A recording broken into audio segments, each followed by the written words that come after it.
Hello everyone, আমি জান্নাত মজুমদার আবারও চলে আসলাম অনেক দিন পর, বাট টোটালি একটা ভিন্ন ব্লগ নিয়ে। বিগত কয়েক মাস যাবত আমি কোনো ব্লগ বানাচ্ছি না, কারণ আমাদের ঘরে একটা ছোট্ট পরী হয়েছে, আলহামদুলিল্লাহ। ব্যাপারটা আমাদের ফ্যামিলির সবার জন্যই খুব আনন্দের, বাট বলে না অনেক হাসলে কাঁদতে হয়, ঠিক এমন কিছুই হয়েছে আমাদের সাথে। আমার মেয়ে অনেক আনইউজুয়াল একটা ডিজিজ নিয়ে জন্ম নিয়েছে, যার নাম হচ্ছে হাঁসপ্রাং ডিজিজ। ও জন্ম হওয়ার 3 দিন পর্যন্ত ও কোনো প্রকার টয়লেট করেনি। প্রথম দিন তো নর্মাল লেগেছে, বাট সেকেন্ড দিন থেকে টেনশন শুরু হয়। থার্ড দিন যখন ডক্টর ওকে দেখে বললো যে ওর অপারেশন করানো লাগবে, এটা শুনে তো আমাদের সবার পায়ের নিচে থেকে মাটি সরে যাওয়ার মতো অবস্থা। ওকে আমরা গুনে গুনে প্রায় 11টা শিশু বিশেষজ্ঞ দেখাই, জাস্ট এই কথা শোনার আশায় যে হ্যাঁ ও মেডিসিনের থ্রু ঠিক হবে। বাট না, একটা ডক্টরও সেটা বললো না। একে তো অনেক ছোট, তার উপর থেকে অপারেশন, ব্যাপারটা কেমন জানি হজম হচ্ছিল না। দেখতে দেখতে 20 দিন চলে গেল।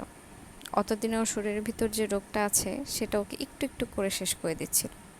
ওকে আমরা যে লাস্ট ডক্টরটা দেখাই, উনি বাবুকে দেখা মাত্রই বললো ওর হাতে বেশি সময় নেই, ওকে অপারেশন করানো না গেলে ওকে সারভাইভ করানো যাবে না।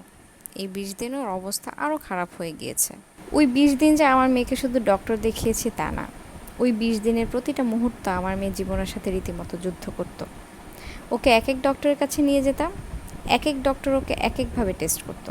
কখনো নাক দিয়ে, কখনো গলা দিয়ে, কখনো টয়লেটের রাস্তা দিয়ে পাইপ ঢুকিয়ে ওকে টেস্ট করানো হতো।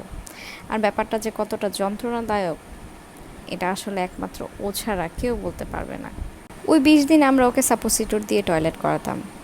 ওর গায়ে তেমন শক্তি ছিল না যে ও হাত পা ছুটোছুটি করবে বা গলা ছেড়ে চিৎকার দিয়ে কাঁদবে। ও শুধু ব্যথায় অজ্ঞান হয়ে যেত।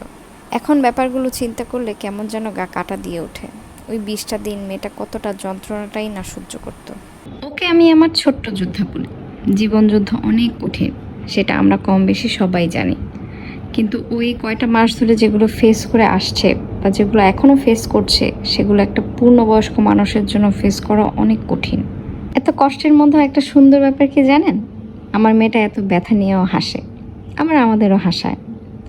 ওর থেকে আমরা প্রতিনিয়ত শিখি হেরে যাওয়ার নাম জীবন না।